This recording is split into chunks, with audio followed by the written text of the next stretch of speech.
میرے آقا نے فرمایا کہ پہلوان وہ نہیں ہے کہ جو کسی کو پکڑ کر گرا دے، پہلوان وہ ہے کہ جب اس کو غصہ آئے، غصے کے وقت اپنے اوپر قابو پائے۔ اور اسی لیے آقا علیہ السلام نے فرمایا کہ جب تم میں سے کسی کو غصہ آئے، اگر وہ کھڑا ہے تو بیٹھ جائے، اگر بیٹھا ہے لیٹ جائے، اور وہ پانی پی لے، وضو کر لے۔ اگر کسی کو غصہ آ جائے، غصہ ٹھنڈے کرنا یعنی کہ غصہ کم کرنا کہ طریقہ کار یہ ہیں کہ وضو کرنا چاہیے، پانی پینا چاہیے، کوئی کھڑا ہے بیٹھ جائے، بیٹھا ہے لیٹ جائے۔ محترم حضرات، اسی طرح آقا علیہ السلام کا فرمان ہے کیونکہ یہ جو غصہ ہے یہ شیطان کی طرف سے، اور شیطان آگ سے پیدا کیا گیا ہے، اور آگ کو بجھانے کے لیے پانی ہوا کرتا ہے۔ اس لیے جب تم میں سے کسی کو غصہ آئے تو فوراً پانی پی لے، وہ فوراً پانی پی لے، اس کا غصہ کم ہو جائے گا، اور وہ بہت ساری جو افراتفری ہے، لڑائی ہے، جھگڑا ہے، فساد ہے، اس سے بچ پائے گا اگر وہ پانی پی لے گا۔ محترم حضرات، اسی طرح ایک روایت میں یہ آتا ہے، حضرت ابو داؤد روایت کا بیان ہے کہ میں نے آقا علیہ السلام کو فرماتے ہوئے سنا، جو شخص بھی کسی بھائی کو معاف کر دیتا ہے جس نے اس کو اذیت دی، تاجدار مدینہ کا فرمان ہے کہ اللہ تعالیٰ اس کے درجے بلند کرے گا، اللہ تعالیٰ اس کے گناہ معاف کرے گا۔ اور ایک روایت میں آتا ہے آقا علیہ السلام کا یہ فرمان ہے، حضرت ابو ہریرہ راوی ہے، حضرت موسیٰ بن عمران علیہ السلام نے اللہ تعالیٰ کی بارگاہ میں عرض کیا کہ اے میرے رب، تیرے بندوں میں سے تیرے نزدیک سب سے زیادہ عزت والا کون ہے، احترام والا کون ہے، شان والا کون ہے؟ اللہ تعالیٰ نے فرمایا جو بدلہ لینے کی قدرت رکھتا ہو، طاقت رکھتا ہو، اس کے باوجود اگر کوئی کسی کو معاف کر دیتا ہے، وہ اللہ تعالیٰ کے ہاں وہ بڑی عزت والا ہے، بڑی شان والا ہے۔ یہ بات ذہن نشین کر لیں، جو بدلہ لینے کی قدرت بھی رکھتا ہو، لڑنے کی طاقت بھی رکھتا ہو، لیکن اس کے باوجود معاف کرے، وہ اللہ تعالیٰ کو بہت پسند ہے۔ اور جو بدلہ لے ہی نہیں سکتا، وہ مجبور ہو کر کہے کہ ٹھیک ہے میں نے معاف کر دیا، تو ٹھیک ہے، وہ ایک ادنا درجہ ہے، وہ ایک ادنا درجہ وہ بھی ہے، صلہ اس پر بھی ملتا ہے اگر کوئی بندہ کسی کو معاف کر دیتا ہے۔ یہاں تک ایک روایت میں یہ آتا ہے، حضرت خدیجہ الکبریٰ رضی اللہ عنہا کا بیان ہے کہ میں نے آقا علیہ السلام کو یہ فرماتے ہوئے سنا کہ تم سے پہلی جو امتیں تھی، تم سے، میرے آقا کا فرمان ہے، تم سے پہلی کسی امت کا ایک شخص تھا، تو اس نے کیا کہ جب موت کا فرشتہ اس کی روح قبض کرنے کے لیے آیا تو وہ عالم برزخ میں چلا گیا، عالم برزخ میں چلا گیا، تو اس سے پوچھا کہ تو نے دنیا میں کوئی ایسا عمل کیا ہے؟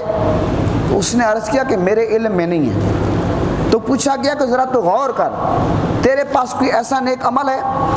اس نے جب غور و فکر کیا، اس نے کہا میرے پاس کوئی اور نیک عمل تو نہیں ہے، البتہ میرے پاس ایک عمل ضرور ہے کہ میں لوگوں کو قرض دیتا تھا، اور جو مالدار لوگ ہوتے تھے اگر وہ وقت پر قرض کی ادائیگی نہ کرتے میں ان کو مہلت دیتا تھا، اور جو قرض ادا کرنے کی پوزیشن میں نہ ہوتے تھے میں ان کو معاف کر دیتا تھا، درگزر کرتا تھا، بس میری یہ ادا ہے، تو میں یہ کام کرتا تھا۔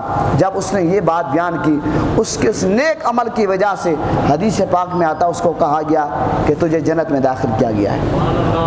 حضرات محترم، یہ ساری جو روایات ہیں، میں دو روایت اور آپ کے سامنے رکھنا چاہتا ہوں۔ ایک دفعہ ایسا ہوا، حضرت امام زین العابدین کے بارے میں آتا ہے، جو حضرت امام حسین علیہ السلام کے بیٹے ہیں، جو کربلا میں آپ کو پتہ بیمار تھے، اس لیے کہتے ہیں کہ جب بھی آپ نے کسی بیمار کے لیے دعا کرنی ہو تو آپ یہ کہیں کہ یا اللہ بیمار ہے کربلا، حضرت امام زین العابدین کا واسطہ اس بیمار کو شفا عطا فرما، تو اللہ تعالیٰ حضرت امام زین العابدین کی بیماری کے صدقے اللہ تعالیٰ اس بیمار کو شفا عطا کر دیتا ہے۔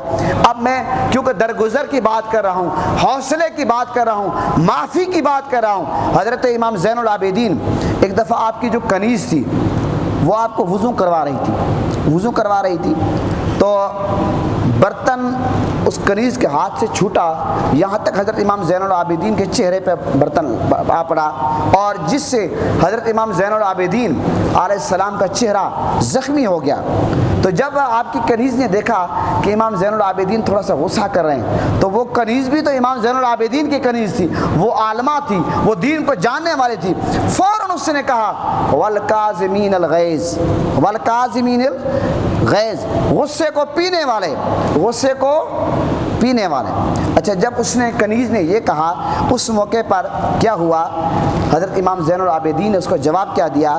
والعافین عن الناس، میں نے تجھے معاف کر دیا، میں نے تجھے معاف کر دیا۔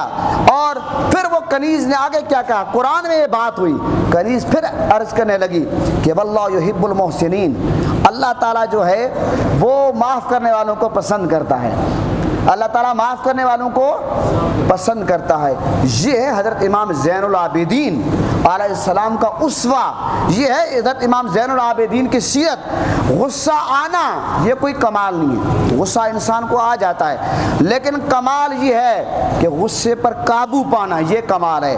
اور احسان کرنے سے انسان اللہ کا محبوب بن جاتا ہے۔ اور جو متقی لوگ ہیں، جو پرہیزگار لوگ ہیں، اور ان کی یہ شان ہے کہ وہ درگزر کرتے ہیں۔ حضرت امام زین العابدین کے حوالے سے ایک اور واقعہ کہ آپ کے بارے میں آتا ہے کہ آپ مسجد سے نکل رہے تھے، حضرت امام زین العابدین مسجد سے نکل رہے تھے، ایک شخص نے آپ کو گالی دی، معاذ اللہ گالی دی، تو آپ کے ساتھ کچھ عقیدت مند ساتھ تھے، ظاہر عقیدت مند جو تھے ان سے کہاں برداشت ہوتا، لیکن امام زین العابدین نے اپنے عقیدت مندوں کو روک دیا کہ آپ ٹھہریں۔ امام زین العابدین نے اس شخص سے پوچھا کہ آپ کیا کہنا چاہتے ہیں، اور اس شخص نے اپنی کوئی حاجت پیش کی۔ امام زین العابدین نے گالیاں دینے والے کو 1000 درہم بھی دیے، اور اپنی چادر جو عزت کی علامت سمجھی جاتی تھی وہ بھی دے دی۔ اور وہ جو گالیاں دیتا تھا بعد میں جب حضرت امام زین العابدین کو دیکھتا تھا تو کہتا تھا واہ واہ یہ ہے خون رسول، یہ ہے خون رسول۔ تو گالیاں دینے والوں کو چادریں عطا کرتے ہیں، گالیاں دینے والوں کو درہم عطا کرتے ہیں۔ محترم حضرات، یہ ہے حضرت امام زین العابدین، یہ حضرت امام حسین کے بیٹے ہیں۔ تو یہ سارا جو آج میں نے اس موضوع کا انتخاب کیا کہ آج کا موضوع عفو درگزر، عدم برداشت کا ہم شکار ہو گئے۔ ہمارے معاشرے میں آپ اگر جا رہے ہیں، آپ سگنل پہ گاڑی روکتے ہیں تو وہاں پر سگنل پہ بہت سارے لوگ آپس میں لڑ پڑتے ہیں اور سگنل توڑ کر آگے جا رہے ہیں، یہ عدم برداشت ہے۔ ہم پارکنگ میں گاڑی پارک کرتے ہیں، ایک کہتا ہے میں نے پارک کرنی ہے، دوسرا کہتا ہے میں وہاں، لڑ پڑتے ہیں۔ یہ ہمارا معاشرہ ہے۔ آپ قومی اسمبلی میں دیکھ لیں، اجلاس ہوتا ہے، وزراء ہوتے ہیں، منسٹر ہوتے ہیں، اور وہ ایک دوسرے کی ماں بہن ایک کر دیتے ہیں۔ اور یہ صرف پاکستانی لوگ نہیں دیکھ رہے، پوری دنیا دیکھ رہی ہے کہ پاکستان کو جو وزراء ہیں، جو ایم این ایز ہیں، اور جو صوبائی اسمبلیز میں ایم پی ہیں، ان کا یہ حال ہے۔ آپ ٹیلی ویژن پہ جب ٹاک شوز ہوتے ہیں، ہمارے جو منسٹر ہیں جن کو ہم ووٹ دے کر کامیاب کر کے بھیجتے ہیں، وہ اس قدر عدم برداشت کا شکار ہوتے ہیں۔ آپ بے شمار دفعہ دیکھ چکے ہیں، وہ ایک دوسرے کے گریبان میں پکڑ لیتے ہیں۔ آپ دیکھتے ہیں یہ فواد چودھری جو عالم فاضل بنا ہوتا ہے، مفتی منیب الرحمان کا مقابلہ کرتا ہے، اس نے پچھلے دن ایک بندے کو تھپڑ مار دی تھی کچھ عرصہ قبل۔ تو بے شمار لوگوں کو آپ دیکھتے ہیں، یہ عدم برداشت ہے۔ اب جب ایک ملک کے لیڈران ہیں جو جیت کر جاتے ہیں، ان کا عدم برداشت کا یہ حال ہے تو قوم کیا خاک سیکھے گی؟